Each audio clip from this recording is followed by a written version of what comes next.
ఓ ఇద్దరు భార్యాభర్తల మధ్య రోజు గొడవలు జరిగేవి. ఆ ఇంట్లో గొడవ జరగని రోజు లేదు. పిల్లలపై తీవ్రమైన ప్రభావం పడుతుంది.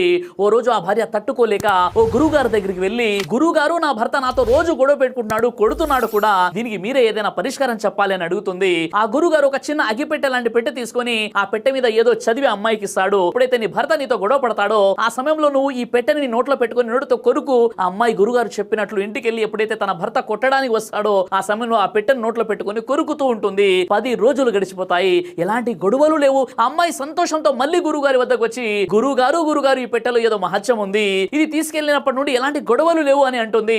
అప్పుడు ఆ గురుగారు అంటారు, అమ్మా, ఆ పెట్టెలో ఎలాంటి మహత్యం లేదు. ఎప్పుడైతే నీ భర్త గొడవ పడ్డాడో ఆ సమయంలో నువ్వు పెట్టెని నోట్లో పెట్టుకున్నావు అంటే నీ నోరును మూసుకున్నావు, అందువల్ల గొడవలు జరగలేదు.